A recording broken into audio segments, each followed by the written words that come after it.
On a parlé environnement, on a parlé numérique responsable au niveau du privé, mais je pense qu'il était plus que temps de savoir comment ce sujet était traité au plus haut niveau de l'État. Alors, Emmanuel et Jean n'étaient pas disponibles, mais Olivier l'était. Et donc je vous demande d'applaudir, mesdames, messieurs, Olivier Joviano. Merci à toi.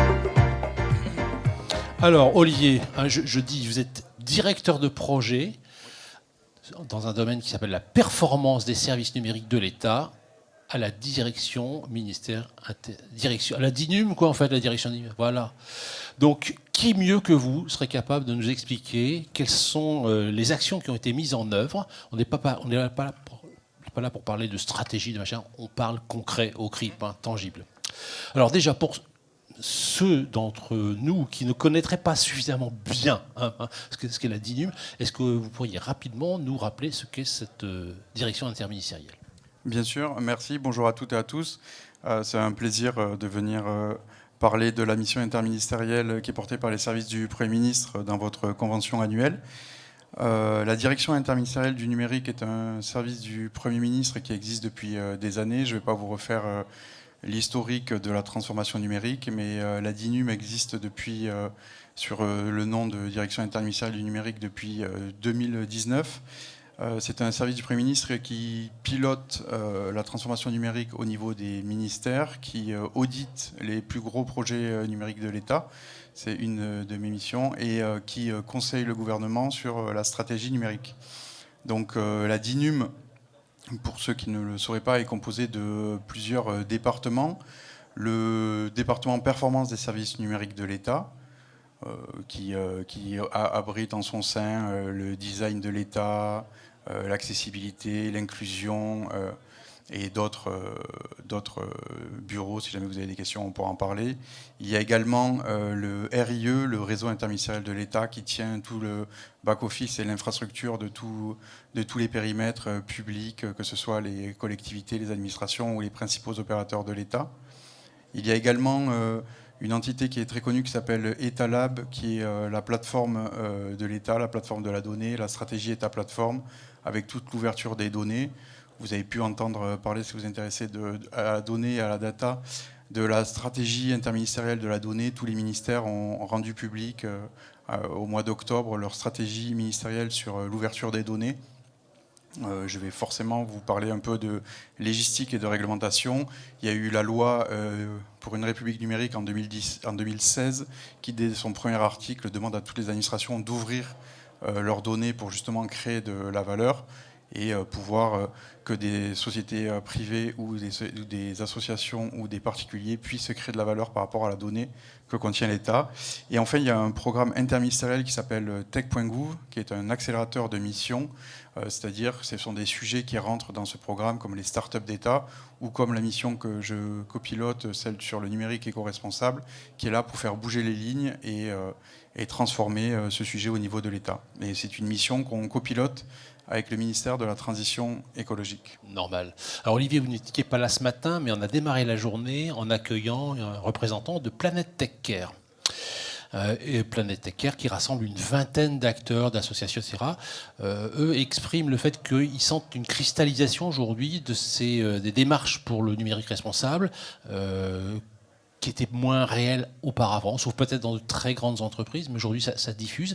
On a l'impression que c'est pareil au niveau de l'État. Pourquoi cette cristallisation aujourd'hui ?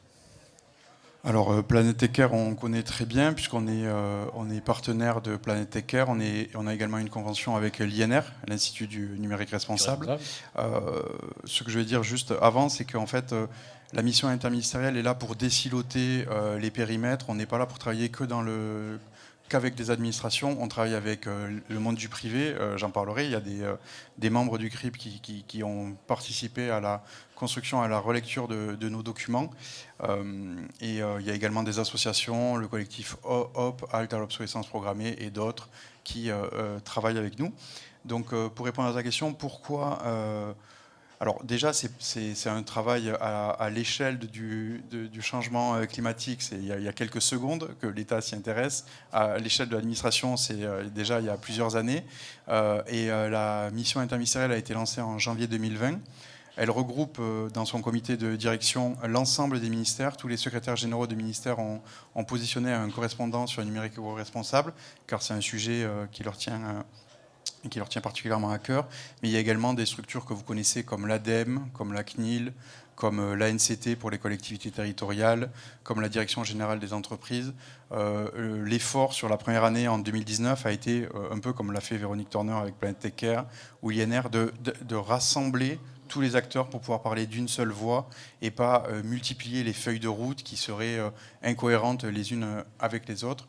Donc du coup, il y a un corpus documentaire et réglementaire qui s'est mis en place ces derniers temps. Vous avez dû en parler, il y a eu la loi AGEC en février 2020, anti-gaspillage pour une économie circulaire, qui est extrêmement structurante pour la transformation du privé et du public. On en est au 39e décret d'application, donc il faut qu'il y ait une sensibilisation, une acculturation et une décomplexification pour les citoyens, les entreprises et les administrations de ces textes réglementaires.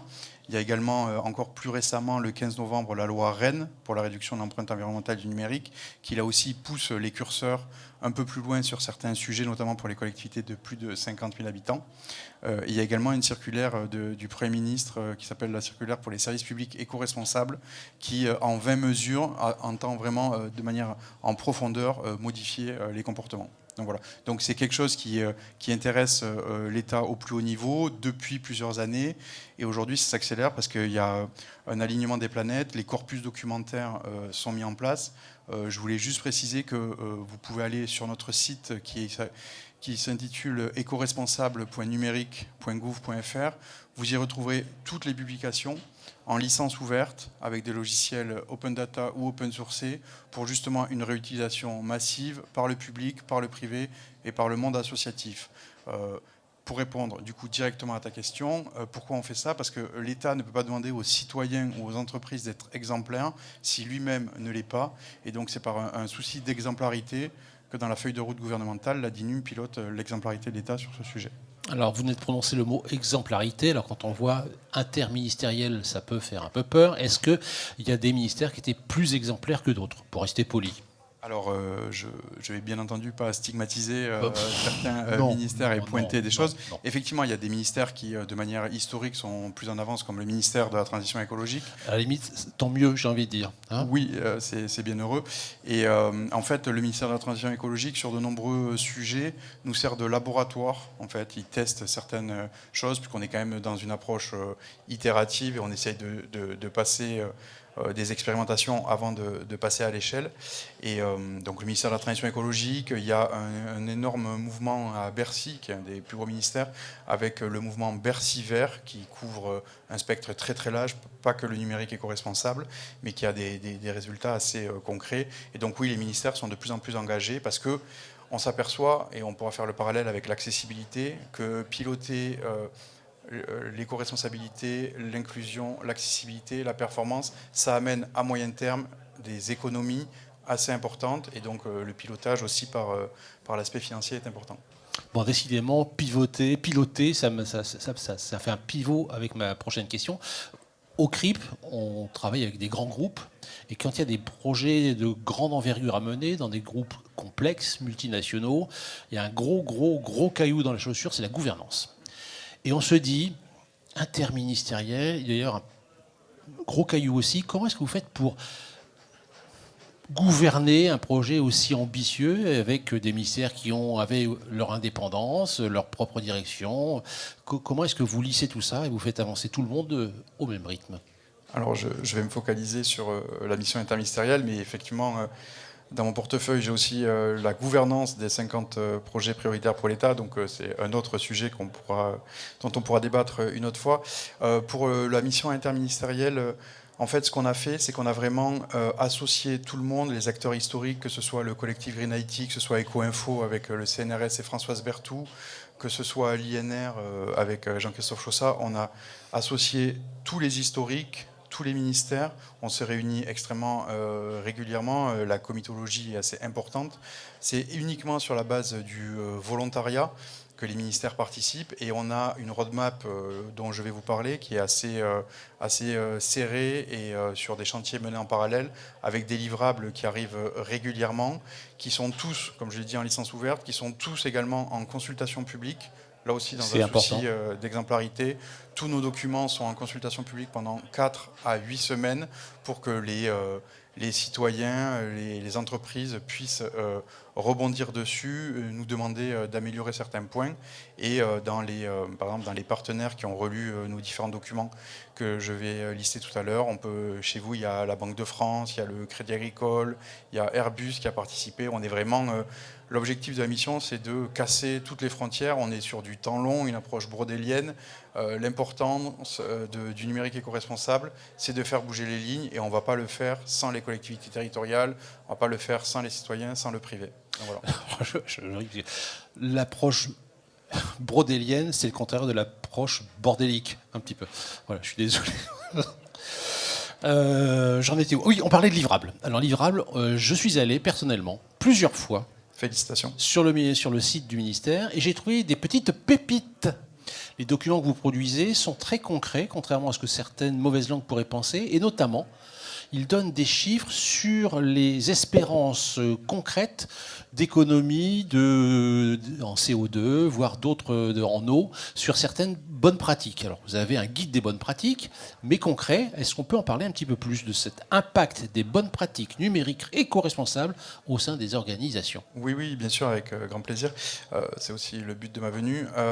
L'idée, en fait, c'est de casser des clichés et des idées reçues. On a beaucoup d'entreprises, on a beaucoup de structures qui vont faire de la sensibilisation au numérique éco-responsable sur des usages qui en fait ont un très faible impact dans la réduction de l'empreinte environnementale. Et donc on peut prendre de la hauteur au niveau de l'État là-dessus et casser ce genre de message. C'est pour vous la faire court. Il y a 3 sources d'impact. Il y a la fabrication et les achats avec toute l'extraction, tout le côté minière, la fabrication. Le sac à dos écologique. Exactement. Et donc du coup, ça c'est en fonction des types de matériel, ça peut aller jusqu'à 80% des impacts. Ensuite, il y a la phase d'usage, qui est vraiment la phase la plus mineure en termes d'impact pour la réduction. Leur dites pas ça, parce que eux, c'est l'usage. Et justement, on va en parler. Et ensuite, il y a la gestion des D3E, et pour l'économie circulaire, la gestion des questions du reconditionné et du recyclage, qui a un impact moyen aux alentours d'une dizaine de %. Donc on s'aperçoit que la phase d'usage a un faible impact. Et c'est pour ça que dans l'infographie qu'on a circularisée, qu'on a lancée hier lors de la Journée mondiale du climat, on montre le parcours des utilisateurs, et on voit que par exemple gérer la communication écrite, c'est la première étape, parce que c'est la plus faible, c'est la 7e en termes d'impact. Et oui, c'est des choses qu'on peut faire dans les organisations privées, associatives ou publiques. Ça sensibilise les collaborateurs, mais il faut se dire, avoir une honnêteté scientifique en termes d'impact, c'est extrêmement faible. Donc ça peut fédérer, on peut utiliser des outils de partage en commun, mais ce n'est pas ce qui va sauver la planète. C'est pour ça que le premier livrable qu'on a inscrit dans la feuille de route gouvernementale, c'était le guide pratique pour des achats responsables, qu'on a publié au mois d'avril en consultation, où les groupes dont je vous ai parlé ont cité, mais il y en a plein d'autres que j'oublie. Et là, on a mis justement très concrètement et de manière très opérationnelle des closiers, des pondérations pour la phase de sourcing, des exemples de questions à se poser aux prestataires et aux distributeurs pour justement y aller, parce qu'en fait, souvent, on se réfugie derrière son petit doigt, on ne sait pas par quel bout commencer, et donc là, dans ce guide, on a montré justement les premières étapes. Et c'est très concret, je vous engage vraiment à regarder ces petites infographies. À chaque fois, il y a 7 bonnes pratiques, hein, c'est comme un jeu de marelle, on va de la terre au ciel, et puis sur chaque étape, on voit ce qu'on peut réellement, concrètement gagner ou économiser. Alors ça, c'est déjà des bonnes pratiques, c'est déjà du livrable, c'est déjà du concret, mais est-ce que vous avez des choses prévues pour 2022 ? Oui, avant les élections. bien sûr. Alors, on a des choses. Alors, justement, je reprends ma métaphore brodélienne, c'est du temps long, donc effectivement, il y a un calendrier politique, mais qui nous dépasse. L'idée, en fait, c'est de passer des clapets, que ce soit dans le public ou dans le privé, pour ne pas pouvoir revenir en arrière. Voilà. Alors, ce qu'il y a de prévu en 2022, il y a beaucoup de campagnes de sensibilisation et de formation. Je vous invite à regarder tous les MOOC gratuits de l'INRIA qu'on a fait avec eux, de l'INR, version courte, version longue, tout ce que fait la fresque du numérique, la fresque du climat, c'est des choses extrêmement intéressantes. Donc, on va continuer les 6 chantiers, je vais vous les dresser rapidement. Il y a un chantier sur la mesure, parce que ce chantier, historiquement, il est piloté par l'ADEME avec le consortium Négaoctet, et le MTE a lui-même un laboratoire de mesure sur certains de ses grands projets numériques. Donc il y a un chantier mesure qu'on fait avec Data, avec d'autres structures pour donner des indicateurs. C'est dans ce cadre-là qu'on a fait la quantification des éco-gestes à l'échelle d'une organisation. Il y a un chantier outillage. Là aussi, on a mis une quinzaine d'outils open source disponibles pour justement quantifier et trouver des solutions et mesurer l'impact environnemental sur notre site. Donc on met à disposition du privé et du public ces outils gratuits. On a un chantier sur les achats qu'on mène avec la direction des achats de l'État pour justement transformer l'impact en achat responsable. On a un chantier sur la gestion des D3E. Donc ça, c'est une filière qui, pour vous, du privé, est vraiment en train d'être structurée au plus haut niveau de l'État. Il y a des sources d'impact majeures, il y a des opportunités de dingue dans la gestion des D3E.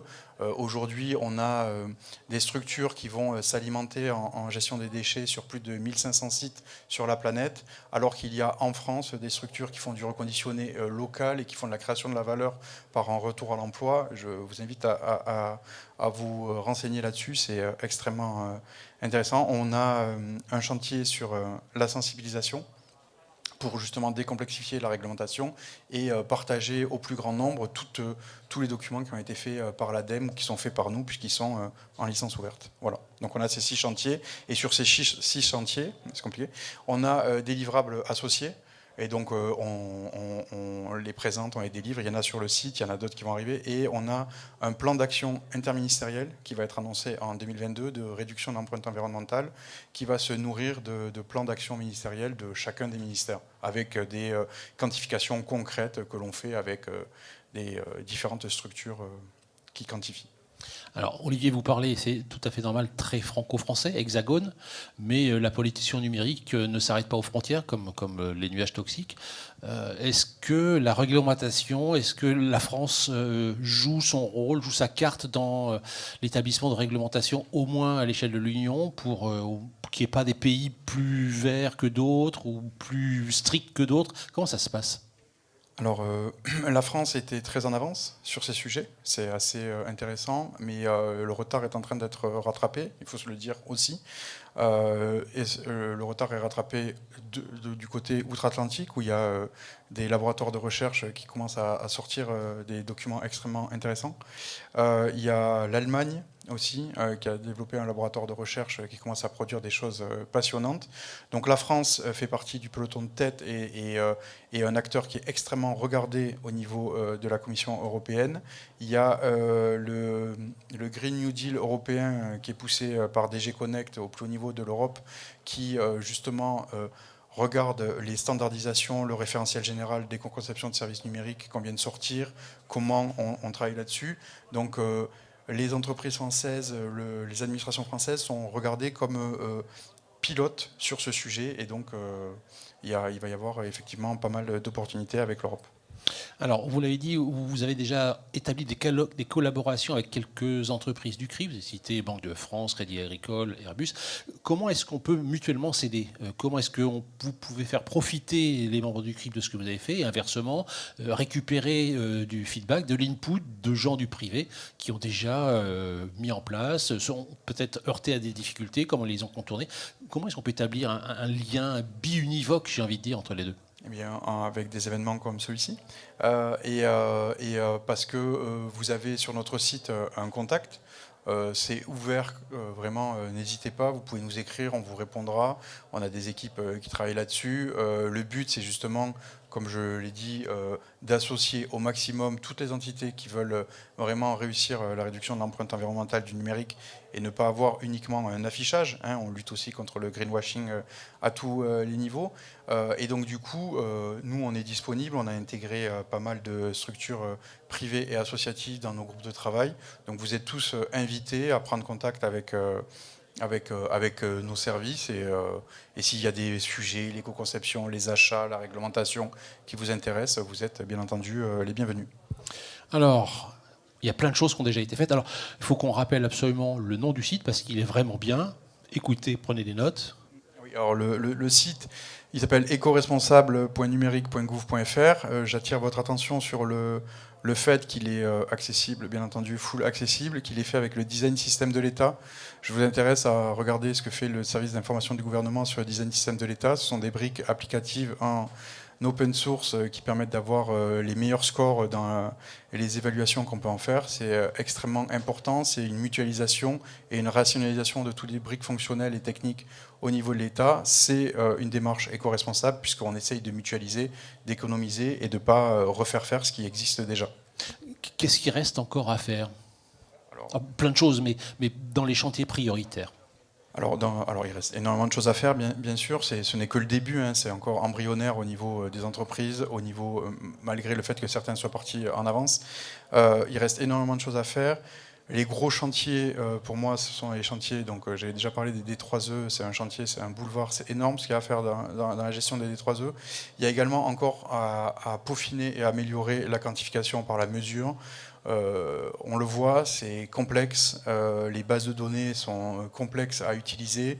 L'ADEME et le consortium NEGA-OT font du travail, mais il y a la base Impact de l'ADEME que je vous invite à aller regarder. Mais c'est assez... Voilà, il y a encore beaucoup de choses. Alors nous, notre objectif dans la mission interministérielle, c'est de produire toute la documentation, tout l'outillage qui permet de faire les premiers pas à n'importe quelle organisation et ensuite de pouvoir se faire accompagner par du privé ou des associations pour aller plus loin. Mais on pense que c'est ridicule, en termes d'exemplarité de l'État, de ne pas fournir et de ne pas partager et mutualiser toute la base documentaire qui existe. On a le temps pour une ou deux petites questions. Est-ce que quelqu'un veut se lancer ? Je vais tenir le micro. Je tiens le micro. Merci, bonjour. Donc vous avez annoncé que vous alliez contribuer à baisser l'empreinte carbone grâce à vos actions. Je ne comprends vraiment pas à partir de quelle base, parce qu'à ma connaissance, le Premier ministre n'a jamais fait son bilan carbone, la présidence de la République ne l'a jamais fait, le ministère de l'économie ne l'a jamais fait. Autrement dit, vous passez votre temps à nous dire, enfin à faire des choses très intéressantes, mais je suis désolé, je suis un peu fâché comme citoyen. Depuis 2008, les administrations doivent faire leur bilan carbone tous les 3 ans. Et à ma connaissance, au plus haut niveau de l'État, ça n'est pas fait, quoi que vous pensiez du sérieux que vous pensez avoir. Merci de cette intervention. Je vais répondre avec ce qui peut être dit. Alors en fait, je vais faire le parallèle avec l'accessibilité. Vous allez comprendre pourquoi.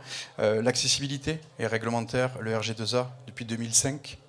Depuis 2005, les entreprises de plus de 250 millions d'euros de chiffre d'affaires et le service public doit être conforme au RG2A. En 2017, on était à 12% des sites publics et des entreprises qui étaient accessibles. C'est pour ça qu'on a passé un cran supplémentaire depuis septembre 2020 en faisant un peu comme la CNIL avec le RGPD des sanctions financières. Okay. Moi, à Bercy Vert, je suis au comité de pilotage de Bercy Vert, je m'aperçois qu'il y a un BGES qui est en train d'être fait avec un bilan des émissions de gaz à effet de serre. Depuis que je suis sur la mission, je vois que c'est en avance. Je ne vais pas vous dire là que tout est parfait. Je vous dis qu'il y a un mouvement qui est lancé, qui est structurel, qui est fait avec sérieux. Après, vous avez tout à fait le droit, en tant que citoyen et même professionnel, d'exprimer ce que vous dites. Voilà. Olivier, on prend une deuxième question ou on s'arrête là ? Mais avec grand plaisir. Une deuxième question, peut-être ? Enfin, s'il y en a, bien sûr. Bien. Alors, il me reste à remercier Olivier et je vous encourage vraiment, sincèrement, à visiter ce site. Et je propose qu'on demande à Sylvie Roche de nous rejoindre.